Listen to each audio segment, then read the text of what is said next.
ሰላም ኣምላኽ ምሳኹም ይኹን ክቡራት ተኸታተልተይ ኣነ ኣምላኽ መስገን ሰላም ኣለኹም ምሳኹም ዘለኹ ሓፍትኹም ዓይኖም እየ እዚኣ ቪድዮ ኣይ ቲንክ ተረድአቶምን መስለኒ ብዙሓት ኣሕዋተይ ብኮመንት ፅሒፎምለይ እሞ ሕጂ ከምዚኣ ገይረ ብድምፂ ክመልኣልኩም ኢለ እየ ኣብዚ ነቲ እግሪ ደርሆ ሓፂበ ኣንቂፀ ማለት እዩ ኣብኡ ከዓ ፀሊም በርበረ ጨው በጊያታ ንዓኹም ደስ ዝብለኩም ቀመማት ማለት እዩ ትጥቀሙ ዘለኩም ከምኡውን እቲ ስሙ ኣውፅሒፈልኩም ስለ ዘለኹ ክርዳእኩም ተስፋ ገብሩ ማለት እዩ እዚ ብዝሒ ናይቲ ደርሆ ከም ንዓኹም ከም ብዝሕኹም ማለት እዩ ኣነ 5 እግሪ ደርሆ እየ ተጠቒመ ዘለኹ ክትርዳእኩም ኢለ እየ ደጊመ መሊአ ዘውርዳ ዘለኹ ማለት እዩ ተስፋ ገብር ከኣኒ ክርዳእኩም ማለት እዩ ሕጂ ንዕኡ ኣብዚ ከዓ ፃዕዳ ሽጉርቲ 3 ሓባ ፃዕዳ ሽጉርቲ ማለት እዩ ብከምዚ ዓይነት ወይ ከዓ መፋሕፍሒ ተሊኩም ፋሕፊሕኩም ትጥቀሙ ማለት እዩ ኣብዚ ከዓኒ 2 ማንካ ርግኦ ማለት እዩ ከምኡውን ሓንቲ ማንካ ጣውላ ትኸውን ኦይል ማለት እዩ ተጠቒመ ኣለኹ ንዕኡ ሕጂ ኣብዚ እውን ሓንቲ ማንካ ፓፕሪካ ማለት እዩ ሶሪ ሕጂ ንዕኡ ፅቡቅ ገይረ ልኺ ከቡልየ ነቲ ደርሆ ማለት እዩ ኣብዚ እንተደሊና ነቲ ደርሆ ጭድድ ጭድድ ከነብሎ ንኽእል ኢና ኣነ ግን ከምዚ ኢለ ከለኹ ክጥቀም ስለ ዝደለኹ እየ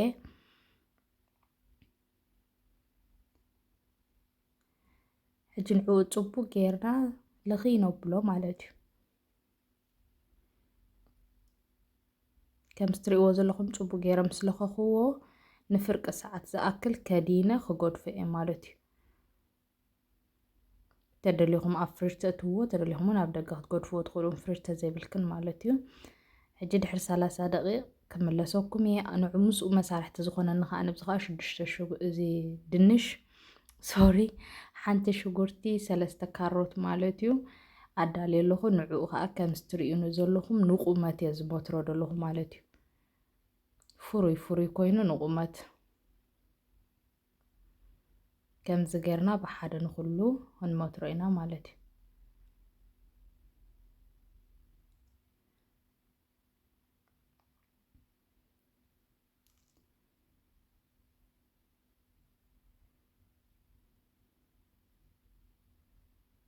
ከምዚ ፍሩይት ኮይኑ ኣብ 3 ንገብሮ ደቂቕቲ ኮይኑ ኣብ 2 ማለት እዩ ትድንሽና ከም ምዕባይ ማለት እዩ ካብዚ ንላዕሊ እውን ከተፍርይዎ ትኽእሉ ኢኹም ሕጂ ተን ድንሸይ ከምዚኣ ገይረ መቲረ ወዲአን ኣለኹ እተን ካሮተይ ከዓኒ ንከምዚ ንክቢ እየ ገይረ ኣነ ተደሊኹም እውን ንቁመት ክትገብርዎ ትኽእሉ ኢኹም ማለት እዩ ሕጂ ነተን ካሮትና ከዓ ደጊምና ብሓደ ክንመትረን ኢና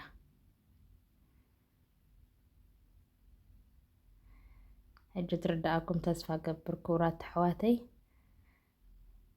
ከምኡን እዚ ቪድዮ ተፈቲኹሞ ሸር ላይክ ሳብስክራይብ ኮመንቲ ኣይፈለየኒ ርእይቶኹም ክቡራት ኣሕዋተይ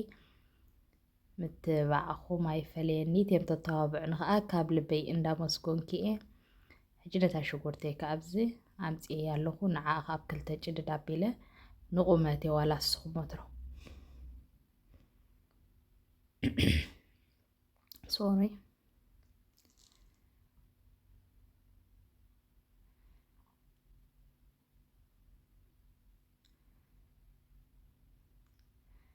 ሕጂ እምበር ከምዚ ገይረ ኩለን መቲረ ወዲአ ኣለኹ ማለት እዩ ሕጂ ንዕኡ ኣብዚኣ ኮሚደረ ኣነ ተጠቒመ ኣለኹ እዚ ኮሚደረ ደይክትጥቀሙ እውን ትኽእሉ ኢኹም ማለት እዩ እዚአን ደቀቕቲ ኮሚደረ ጥዑማት እየን ፈትወን እየ ኣነ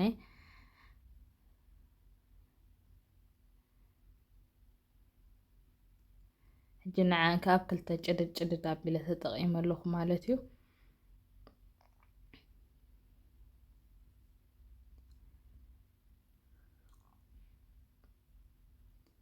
ሕጂ ነቲ ኩሉ ዝመተርክዎ ማለት እዩ ብላዕሊ ቀመም ክገብረሉ እየ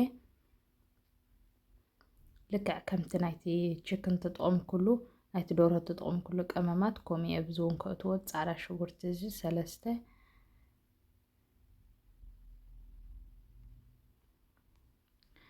ከምዚ ተዘይብልኩም ወይ ብኢድኩም ኣድቅቕ ኣቢልኩም ብዘለኩም ጌርኩም ትጥቀሙ ማለት እዩ ቬጋታ እዚ ከዓ እዚ ናይ ቬጅቴብል ቀመም እዩ ኣብኡ ብፅሕፈት ስለ ዘሎ ርዳእኩም ተስፋ ገብር ስክሪንሻት ጌርኩም ውሰድዎ እዚ ከዓ ፀሊም በርበረ ማለት እዩ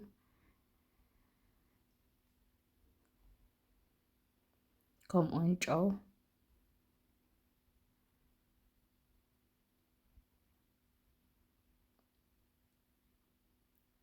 زون بتقرينا أيفلطوني أو تحفلكم الله بإنجليش مالتيو حجي نعوقو زيت خقوبرو اللي يبلع عليه حجي الحار نتي زماتورنا ماتيو مستقامات تصوبو كيرنا حو سخنو بلينا مالتيو لخي كانو بلينا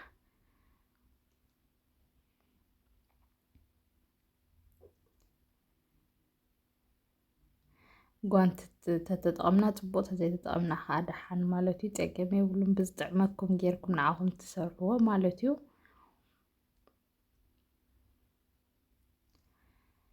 እጂ ከምዚ ገይረ ጽቡቅ ገይረ ለኸይ ከብሎ እየ ምስቲ ቀመማትን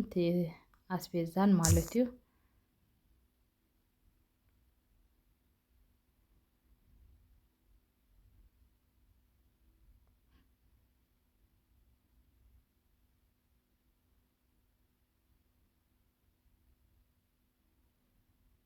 وإلى دبقة حاسة صبح كيرنا لخي نبلو ديتا لخي خي ترفلنا مالتيو حجا مستر يوزلهم صبح كيري لخي أبيلو لخ ده حربتي زتقوملو مالتي عمو دبالة علني كان ستلكم صبح تزيبلكم كأبزل لكم ولا بز نورمال ناي أوفون زلفت حازين زي ورقة تنصفها بنا هتكم خلنا زي ورقة ناي أوفون دقاتو مالتي الجنعو زيتي نفي حل اللغ سبراي براش جيرون صبو جيرا لخيبلو اللغ مالتيو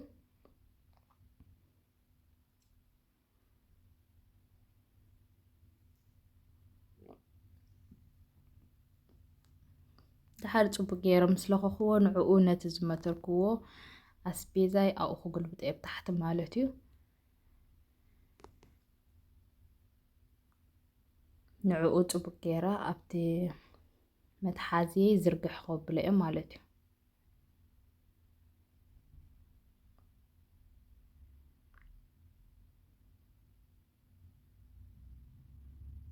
كم سترين زلهم صبو جيرا وزرقح مسبلكو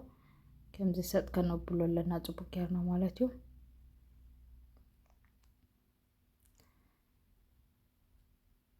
دحار نتدور هنا أغميتنا يودت أنحنا مالتيو كم ستري والله مدحر فرق ساعات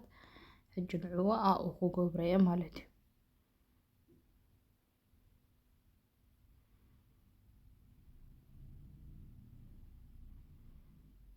كم دس بلاكم غيركم استقمت وطولهم أنا سيلي دام تدلو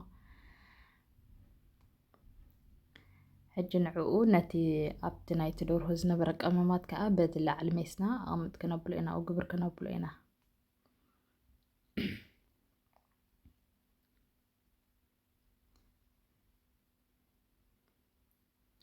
كلا يكونن اتنا يتدورهم مالتي أبتي نيتدور هز أنا حق أمام مالتي تترك وقال ماله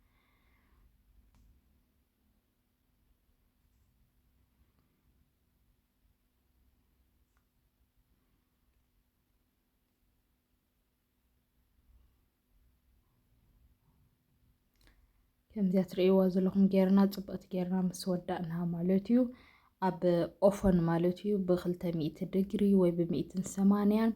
نصوص دقيقة زأكل مالتيو وين 5 دقيقة كم ناتكم كم أوفنكم مالتيو دحرسو دقيقة كم سرئوا زلهم صبقت خوينا بس يلهالي يلا مالتيو كم زات رئيوا زلهم ودي اللوخو كبرات حواتي تسفا قبر كتردأكم حج مالتي بدن سيس لازم الأخوة يغني لك أصلت تقدسناتكم كم إلكم تقدسكم متحفكم مالتيو بأربروخاتي أبقى أسألي بخلق تحستو خساب نراخب سسنايو شارلاك أين رسينا